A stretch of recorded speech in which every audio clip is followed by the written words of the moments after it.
Yeah, I love hearing more about, step 4, and I guess I'm looking for, confirmation that I'm on the right track, and I mean, I'm feeling it for sure, and my life is reflecting it. But that's the only confirmation that counts. Yeah. Words from someone else, even someone like us, are meaningless because words don't teach. And so what makes you think, what makes you speculate that you might probably be there? Be there or be on the disc? Yeah, or? chronically. What's different for you now? Just my day seems to be sort of steamrolled for me. So I get up and the timing is so perfect, and things that you can't even, things that are happening so fast. Esther said, I need to write this stuff down, but it was happening faster than she could write it down. That just the variety of culminations. When you get in sync with infinite intelligence, and infinite intelligence is focused with you during your day,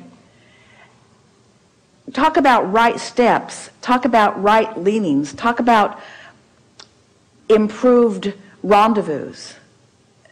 Almost indescribable to anyone who's not on the high-flying disc, isn't it? For sure. I can't even explain it to people, and it doesn't feel right too. It feels like I should hold back and let them figure out their own experience, Well, you might as well hold back in this sense. They're not going to get it anyway, and you just look like you're bragging. It's true. And it's really annoying to someone who wants to feel good and doesn't, to be around someone who overtly feels good and is talking about it. I do feel good. We don't want you to stop talking about it, but we don't want you to be disappointed if they don't get it. True. You see, here's the thing. All of you are, we would say even in every day, on high-flying and low-flying discs in terms of your point of attraction, because you are observers of things that cause you to fly high and fly low. You have a sort of average vibration, and you all know what it is. Can't you say that about your friends? Can't you describe your friends emotionally? That's a really happy girl, you say. Or that's really a focused person. Or that's really an effective person. Or that person's really a downer. Don't you find yourself emotionally describing people? Sure. So you're up and down, up and down, up and down, most of you all day, every day, to some degree. So the source within you, and the whole reason that your emotional guidance system exists at all, is because your inner being, the source within you, never deviates from that vibration. And when you do, you can feel the vibrational gap. That's what your emotions are. So when you're frisky, you're in alignment. When you're depressed, you're not. When you're overwhelmed, you're not. When you're angry, you're not. When you're blameful, you're not. When you're resentful, you're not. When you're hopeful, you're still not in alignment, but you're doing better. When you are in love, you're in alignment. When you are in appreciation, you are in alignment. And so this vibrational gap is all about the thoughts that you're choosing in the moment. If your inner being were like you are to each other, which is what the conversation we had with our friend just a moment ago, if your inner being were empathetic with you, if your inner being were sympathetic with you, if your inner being was wanting to be there in the emotional way that you want your inner being to be there, when you're depressed, your inner being would be too, and you wouldn't feel depression because there would be no vibrational variance between your frequencies. So when you're angry, if your inner being were angry, you wouldn't know you were angry because there would be no vibrational variance. But your inner being will not be angry because your inner being is chronically in this pure positive energy place. Can you hear that? That's why when man describes what they want to call God as angry, we say, we don't know what you're talking about. But it's not what we know to be, you see. And so when you find yourself not feeling good, you have to understand that you've found some sort of separation, is too strong a word, but some resistance to who you really are. So now, as you and Esther and so many of you are practicing this high-flying disc, so you're there chronically. Just feeling good, feeling good, feeling good, feeling good, mostly good, feeling good. And when you're not feeling good, you know what to do about it. So take a nap or meditate. Do something to stop the momentum that has taken you from it. So you're chronically there. Now you're inner being like. So now you're moving around in a world with people who are sometimes there and sometimes not. if you don't do what your inner being won't do, if you don't join them in their anger, if you don't join them in their dysfunction, if you don't join them in their frustration, if you remain there, if they are going to remain in your experience, they're going to catch you in their up moments. And they all have up moments. And those are your teaching moments, you see. They will join you accidentally, by default, on the high-flying disc. And when they do, you're going to have a meaningful moment with them. Just don't try to affect meaningful moments by going and joining them on a lower disc. That's what makes you resent them. That's what makes parents want their children to behave. That's what caused this whole thing to get sort of out of balance, so that the question that our friend asked earlier is such an important question. How do we lose our way? You were willing to join one another on lower discs because the content of the conversation, the subject, seemed to matter more to you than the way it felt. That's really a breakthrough for you if you can hear it. If you will start thinking in terms of its vibrational content, which means in terms of the way it feels, rather than in terms of its intellectual properties. We'll demonstrate this in a way that will annoy you. But you'll get it. So let's say that you're having dinner with someone, some people around the table, and they are talking about a very current subject. And as they're speaking about it, nobody's feeling good. They're raising their voices. There's tension around it. A lot of complaining going on. So you don't want to go there because the vibrational content is taking you from alignment. So you try to change the subject. It's really a beautiful day today, you say. And they look at you like you're from another planet. Keep up, keep up. Keep up with the conversation here. We're talking about something important here. So you listen again, and it feels bad to you, so you become distracted because you don't want to go there. And so then you interject something in the conversation. Did I tell you about the wonderful thing that happened with my child last week? And they are annoyed that you keep changing the subject because they've chosen a subject. Oh, it feels awful, but it's the subject of the table. And if you want to be at this table, then you got to join this subject. Otherwise, you look like a weirdo.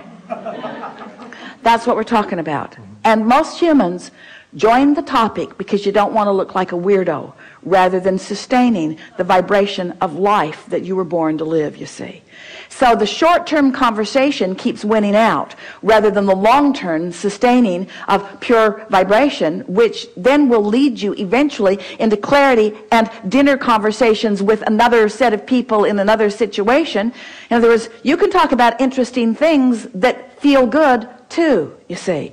So that's what we mean by choosing the conversation in your own mind, or the conversation that you're having with another, based upon how it feels, based upon its vibrational relationship to who you are, rather than upon what's current in your society or around the dinner table. And it's a little hard at first, because people often say to us, my old friends seem to be going away. And we say, it isn't that your old friends are going away, it's that you are causing some separation between the active vibrational aspects of them and the active vibrational aspects of you. And in the majority of cases, once you sustain this higher frequency for a period of time, most of your friends will accidentally rendezvous with you there enough that they will start getting the hang of that high-flying place. Some of them won't, but many, many, many of them will. And then they will begin to discover what it feels like to communicate when you're all tuned in, tapped in, turned on. Talk about the mastermind concept. Talk about talking yourself into a frequency where you have access to infinite intelligence, which means you always know the path of least resistance, the path of most allowance on every subject, you see. Talk about a joyful journey. Yeah. Everybody's not ready for it, but plenty are. And if you focus upon the ones that aren't ready, then you join them on their disc and you're not ready either. In other words, you just sort of have to accept that people are where they are and choose where you want to be based upon how you want to feel, and then watch what happens. And we promise you, friends, this high-flying disc is not a lonely place. It's where the masters of your world have been and are. It's where the most sophisticated in thought are. It's where the most meaningful conversations are. It's where the most fun is. It's where the best insight into the best stories are. It's where your source is all the time. It's where the children are and want to remain. It's where the majority of the beasts of the planet are. It's where you rendezvous with the true essence of who you are. To be in complete alignment with who you are and then step into an experience that you've had before and have the experience seem like a totally different experience because your frequency has changed. It renews you in the world. People are often not on a high-flying disc and wanting to be. So they're seeking out experiences that they believe will make them feel better. But the experience doesn't make them feel better. They travel around the world and they feel the same ornery way everywhere they go. Because the external experiences cannot fill the void from the internal misalignment. So when you hear this, and it makes sense to you because it resonates with what's at your core, so you begin practicing it and you begin noticing it, then what you discover is you don't have to travel all around the world into places that you've never been before. You just need to move around the world you've been living in for a long time in places you've never been before. Then you begin to discover the true personality of those you love. Then you begin to discover the true generosity of the people of your world. Then you begin to discover the true timing and intelligence of the people who you work with.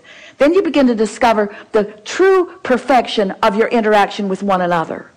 Because you've found alignment with the vibration that is at the core of them too.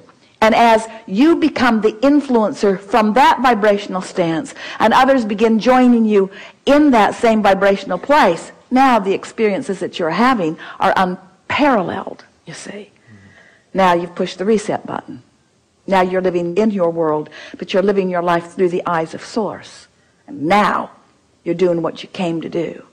You're living joyfully and having never-ending expansion and discovering the eternal nature of your being and liking every step along the way.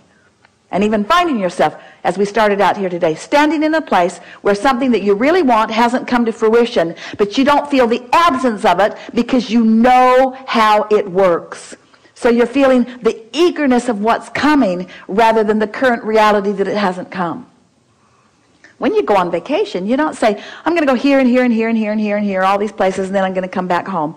And then you say, oh, logically speaking, since home is my final destination, and I am home, then why go?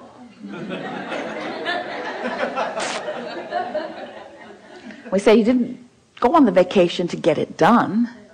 You went on the vacation for the stimulation, for the feelings along the way, for the fun along the way. So once you start hanging around in this high-flying vibration, everything about your world will be, not just look different to you, it will be different to you because you'll be tapping in to different frequencies of same places, different frequencies of same people, different frequencies of combinations. You have no idea how brilliant you are as a cluster of people until you've clustered on your high-flying disc. That's what's so fun about gatherings like this, or the longer gatherings on the cruises where more people are in a more sustained way maintaining a vibrational frequency and getting to rendezvous with life from that higher frequency. You have no idea who you even are. You don't know how good you can feel till you've played with this just a little bit. You don't know how smart you are. You don't just have access to infinite intelligence. You are infinite intelligence.